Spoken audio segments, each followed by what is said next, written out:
Even at his tallest, little acorn tree was much smaller than the big orange tree. Their bushy branches grew greener and greener, and then one day, Orange Tree called out to his friend, "Little Oak, look, my first orange!"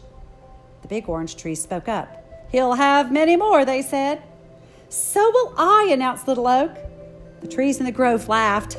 They didn't mean to hurt Little Oak's feelings, but they did. "You'll never have oranges," they said, chuckling. Little Oak straightened his branches and pushed as hard as he could. But no oranges popped out. Not that day, nor the next, nor the next. When the farmer came to collect the fruit, Little Oak was worried. He had none to give. "Well, hello, Little Oak," the farmer greeted. How did you get here?" The farmer walked away, and when he returned, he carried a big shovel. "I know just the place for you." And he lifted the new little oak tree out of the ground. "Bye-bye, my friend," said Orange Tree. The farmer didn't take Little Oak too far away. He carried him out of the grove to his big white house. The farmer chose a spot in the backyard, overlooking the orange grove. "Let's see how you do here," he said. Then he dug a deep hole and set Little Oak inside. He placed dirt around Little Oak and pressed it tightly around the tree's roots. Little Oak liked his new home. For the first time, he stood taller than almost everything around him. Little Oak was stretching his roots into the dirt when he heard, "Hi, I'm Pink Petunia. Who are you?" Little Oak looked at the bright flower near the house. He started to answer, but Pink Petunia didn't give him time. "Rosie is next to the house." "Hi there," chirped Rosie. "Daisy is here too." "That's me," said the white and yellow flower. "Hello, little tree." Pink Petunia continued, "We are soft and smell sweet. What about you?" Little Oak didn't know the answer, but he knew he didn't have any oranges. "Do you grow flowers?" Pink Petunia asked. Little Oak never remembered seeing flowers like roses or petunias on his mother. But still, maybe oaks did grow flowers. "Maybe I could. Maybe that's what I'm made to do," he said. So he tried as hard as he could. Little Oak tried to grow flowers like his friends could grow.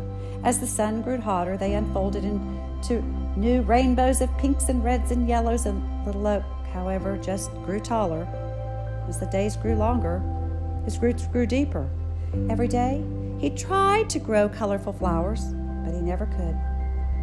Pink Petunia could, so could Rosie, so could Daisy, but not Little Oak. Finally, Little Oak decided to rest. His branches were tired and drooping. His leaves were drooping. Even the flowers were sleepy. "Oh, we're going to rest now, Little Oak," the flowers told him, and they did. The sky grayed and days shortened, and the whole garden slept. While Little Oak slept, he dreamed. He dreamed of his days as a little acorn on his mother's branch. Deep in his sleep, he heard her soft voice say, "Within you lives a great oak. Just be the tree God made you to be." When the sun warmed his branches, Little Oak awoke. Only he wasn't so little anymore. He could see farther. He'd grown taller and wider, and the winds didn't bend him as much. His branches were as big as his trunk used to be.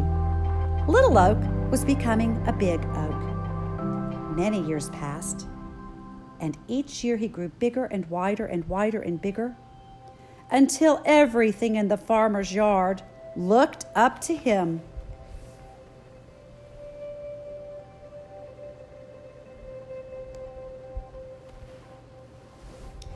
Now, Orange Tree and the flowers called him Big Oak. He spread his big branches and looked around. Orange Tree was taller too, but not as tall as Big Oak. Big Oak was taller than all his friends. They were wide, but not as wide as the Big Oak. He was the tallest.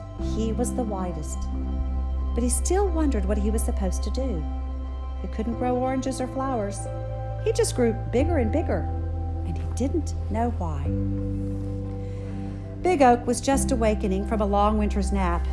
His leaves were tiny buds, and when the young farmer brought 2 ropes and tied them to one of his strong branches, close by a little girl watched. Rosie Rose was puzzled. "What's it for, Big Oak?" "I don't know," Big Oak answered, but he soon found out. "Can I do it, Daddy? Can I swing?" "Go ahead," urged the man, and the little girl with the bright blue eyes and the hair the color of Daisy's flowers sat in the swing. Big Oak felt the tug, but barely. He was strong and the little girl was small. With her daddy's help, she swung forward not too far, but farther the next day and farther the next. And by the time the sun was hot and the flowers were plenty, she could swing alone, kicking her feet higher and higher until she could see the roof of her house. Then back she would swing, back until she seemed to look straight to the ground. Big Oak loved the sound of the little girl's laughter, her footsteps running toward him, her squeals of delight as she swung higher and higher into the sky. Yes, Big Oak loved Little Girl. When she swung, he stood strong. When her daddy built her a treehouse in Big Oak's branches, Big Oak gladly held it. When Little Girl stretched out on the grass to watch the clouds float by, Big Oak shaded her. She played in his branches and climbed in his trunk, rested in his shadow, and together they grew. Each year, they both grew taller, and both grew stronger. When gray skies brought cold days, Big Oak slept and the swing hung silent and the playhouse stayed empty. When blue skies brought warm days, they laughed and played. Little Girl talked and he listened. And at last Big Oak knew he had become the tree God made him to be. One day, Little Girl came to Big Oak with a little boy. Though neither was too little, they sat on his branches and talked. Big Oak held them both, and when they carved their names into his trunk, he didn't mind. Little boy pushed the swing and Little Girl laughed, and Big Oak protected them from the sudden rain. In time, Little Girl didn't swing so much, and she climbed into the treehouse. She sat more and played less. Little Girl was becoming Big Girl. Big Girl stood now as tall as Big Oak's lowest branches. And one day, Rosy Rose said to Big Oak, "She's growing up, Big Oak. She'll soon leave." Big Oak didn't answer, but he understood.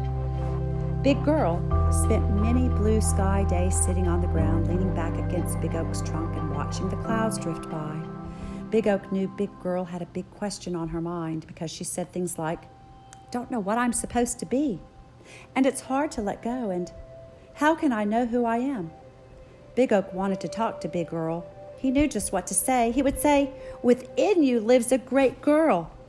Just be the person God made you to be. Orange trees grow oranges," he would say.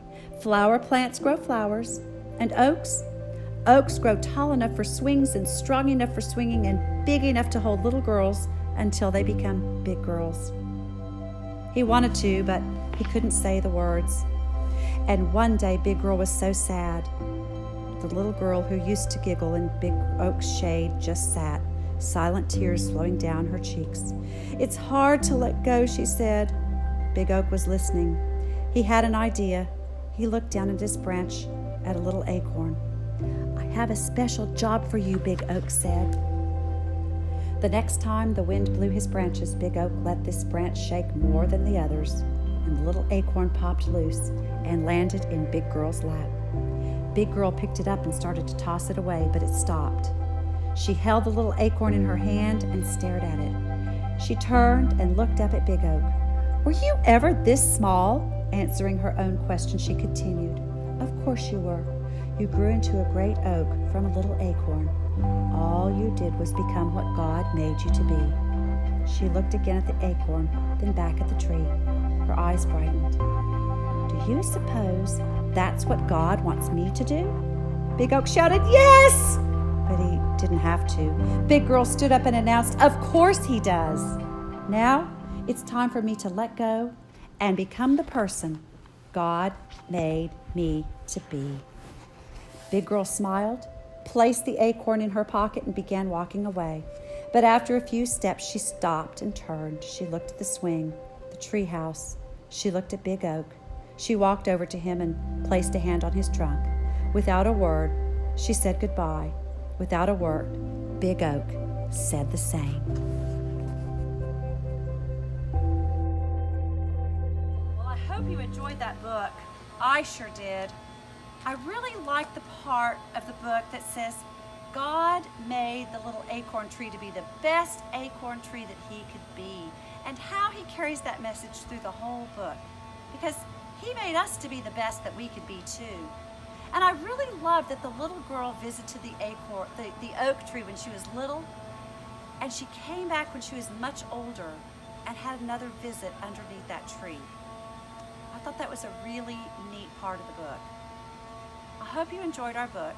I really enjoyed reading it to you, and I'll see you next Friday for story time. Bye-bye.